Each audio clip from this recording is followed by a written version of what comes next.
So Echoes was a really great and gripping Netflix miniseries that is clearly crying out for a second season.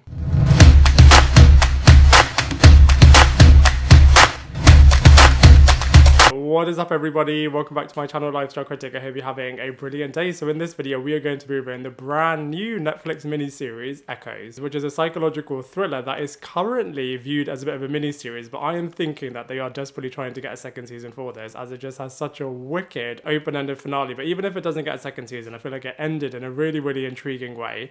And this series was really, really great, as it followed the lives of identical twins Gina and Leni, and everybody is always so fascinated by identical twins, and I feel like this series really did lean into it. I mean, a lot of other shows and films have done this before, but typically they look at one twin taking over the lives of the other one. But over here, I feel like they shared the screen time of both Gina and Leni really, really well, and I'm going to be breaking it all down for you in this series review. And also, here's a bit of a spoiler warning, as we're going to be talking about a lot of things that happen in this miniseries. So the premise of this thriller is actually really, really intriguing, as identical twins Gina and Leni have been switching places with one another for a number of years now, and this takes place on the eve of their birthday every single year, and so they have been sharing husbands, kids, and all aspects of their lives, and nobody is any the wiser. The first episode picks up when things go into disarray, when one of the twins suddenly disappears, and we learn a lot about the dangerous past of all of these characters and all of the chaos that then takes place over the course of these 7 episodes. Now, from a positive point of view, I really, really loved it, how they really get the audience to think, who is the good twin and who is the evil twin, and can you trust them? I do feel like, the storyline that takes place over the course of these 7 episodes, it is really easy, from the audience's perspective at least, to see which character's narrative is taking place, apart from right at the end, where you do feel like all of the other characters within this series, in terms of not knowing which twin is which one. So I thought that was really, really clever, but at least over the course of this series, it was easy to follow the narrative. And I also really like the final episode, as it really does hark back to what took place right in the beginning in terms of causing the chaos in the first place, which was all to do with child trauma. And a lot of psychologists and therapists do say that everything does hark back to childhood, and so I thought it was really clever in this series, which they really show that is the case for these two characters as well. And I thought it was really, really wicked in terms of the impact that this switching does for all of the other characters in this show, and also the impact that it also has on both of these characters as well. For example, Leni seems to be relishing in it. She loves switching places all the time and just having her identity switching between these two versions. Whereas on Gina, you can really feel the impact on her, and it really does crush her as well. And so you can see that on paper, maybe it was quite a fun thing to do for Gina, but over the course of the years, this has really crushed her mental health. Whilst Lena just absolutely loves it, loves the power, loves the control. And I just thought their narrative was told really, really well. And we also learned more about the past as well. I feel like they could have done a better job, actually. I feel like they wanted to leave it a little bit eerie and a little bit open-ended. And I feel like it would have benefited from being a little bit tighter. But it was really intriguing, at least, to find out a lot more about what's happening in the past. And in the final couple of episodes, there were some true intense moments and really life or death sequences taking place as well. And I absolutely love the Gina-centric episode, episode 5, I believe, where you really learn what's been happening over the course of the couple of episodes from Gina's perspective, and also the past couple of years as well. I thought that was absolutely brilliant. However, from a negative point of view, in the past, it really did feel like a bit of an Australian soap taking place rather than this awesome dark thriller mystery. I feel like over the course of the 7 episodes, some were really, really great, some not so much. So for example, I feel like the first episode started on an absolute high. I feel like 2, 3, 4 were a little bit low, but then 5, 6, 7 just picked up so dramatically and just ended this series really, really well. And it's a little bit frustrating that there are still some unanswered questions. For example, who really killed Dylan and what was the motive? I mean, if it was Lena, why did she do it? How did she do it? I feel like they didn't explore any of that. And also from the sheriff's point of view, she hasn't really got a conclusive explanation about what happened in the past and in the present as well, which is why I do feel like the creators, maybe they just left it all open-ended just for the audience's imagination, or if they are trying to get a second season. And I also feel like they could have done a better job in terms of having cleverer twists and turns taking place over the course of the 7 episodes. But that being said, I feel like they had a really clear vision, and for the most part, the storyline worked really, really well. So from a casting characters point of view, I have to say they were all pretty sensational in this series. So let's go through them one by one. So first up, we have the unbelievable, absolutely incredible Michelle Monaghan, who just did such a good job in this series. You can really feel all of her emotions. And I just feel like, even from a facial acting point of view, she was just so, so good. You can really feel when she is shocked, when she's really upset, when she's confused, when she's really, really angry. And I just feel like even when she's staring at you as well, she really does give you the ice cold look of death. And I just feel like she played both of these twins really, really well. So first up we have Leni, who seems as if she is the good twin, but actually she is the most controlling person. I mean, they explain why, because she's gone through a lot of child trauma when she saw the death of her mother at the hands of her father when she was a child. So it does explain why she just wants to always keep her sister and herself always safe. So they do explain it, but I feel like, she really does go a bit overboard, as she is pretty unhinged and is always trying to plot and plan and doesn't really have any limits, as she is happy to kill people just to keep her and her sister together. And I just would have loved to have explored this a lot more, as they only really show it in the final couple of episodes, and they obviously have to wrap everything up in those couple of episodes. But I just feel like Leni is such an intriguing character. And then we have Gina, who at first as well seems like she is the evil twin, she is the rebellious twin, she is the chaotic twin. But actually it was just all of the impact that Leni has put her through, and maybe Leni has psychologically abused her, so she just wants to escape and run away from this toxic situation. But Leni just does not let her, and is just always pulling her back, and Gina is even at one point willing to kill Leni for this. So I feel like it's actually genuinely pretty fascinating how at first you're not really a fan of the Gina character, as she does seem to be a little bit chaotic and a little bit evil, but actually by the end of it you really do feel for her and you really are rooting for her. And she's never able to achieve happiness, as she is a bit of a tragic heroine across this series and across this character's arc as well. So I just feel like I said, Michelle Monaghan just does such a good job in bringing both of these characters to life.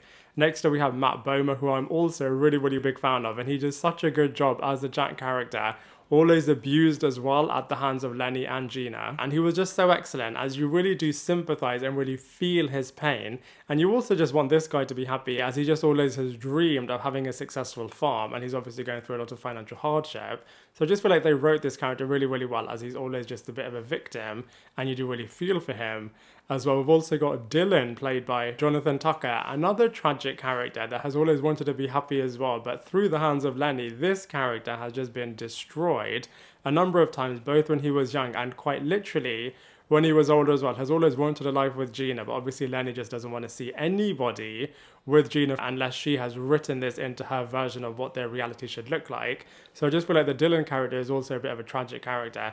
And then we also have someone from Manifest. So we have Daniel Sunjata, who's playing the Charlie character.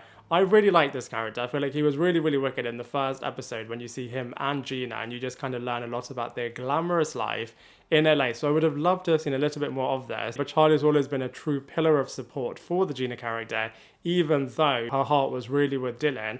And I did like it in the final couple of episodes where they were just really talking about their relationship. Yet he was the only person from everybody pretty much that knew the truth about their switching every single year. So I would have loved it if they really would have explored a lot more with this character. And they obviously do tease a bit of a second season with this character, as he's obviously written a book about both of them, but also is now living with one of them. And then finally we have Karen Robinson, who is playing Sheriff Floss. I loved it. She was a true woman on a mission and just knew that there's something more sinister going on. I would have loved a bit more facial reactions when she's learning the truth about their switching. Of course, she was really, really shocked about this, and then is trying to put all of the jigsaw puzzle pieces together, and does really know about the darkness inside both of these characters. And it was a little bit annoying that she wasn't able to really realize justice in the way that it really should have happened. But I just feel like, the Leni and the Gina character are always one step ahead of everyone, and so even by the end of this season, they have seemingly gotten away with everything. But let's see what happens if there is a second season. But if there's not, I feel like from a casting characters point of view, they did such a good job in Echoes.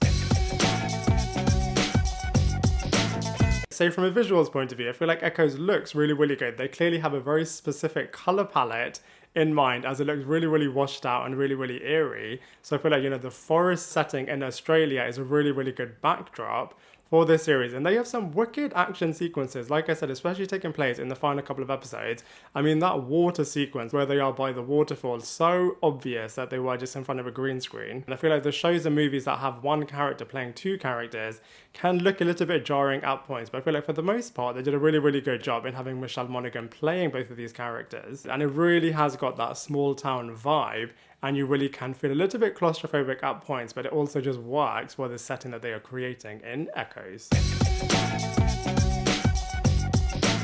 So from a comparisons point of view, there have been a number of TV shows and movies that have taken the twin trope and applied it to a bit of a dark psychological thriller. So for example, Us, Scream Season 3, Ringer, A Simple Favor, the I Know What You Did Last Summer TV series, Us, I Know This Much Is True. And I also feel like they've taken a lot of inspiration from Gone Girl as well. And so from a comparisons perspective, even though of course this is an original story, I feel like there's a lot of other material that you can compare Echoes to.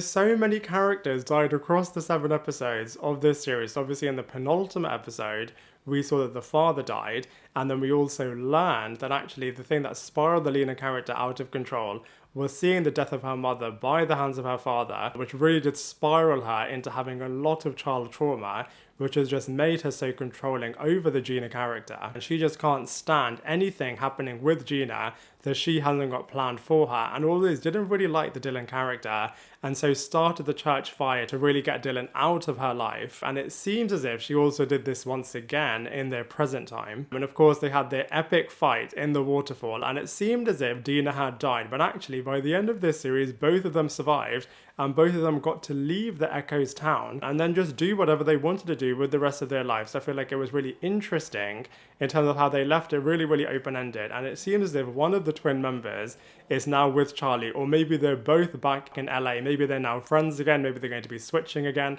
And like I said earlier on, I thought it was really clever how for once by the end of this series you really don't know which one is which all of the other characters weren't able to work out across this series, and by the end of this series the audience really get to feel what that's like. So I'm really hopeful that we do get to see what happens in season 2, but even if we don't, I feel like it was a really satisfying and really great miniseries.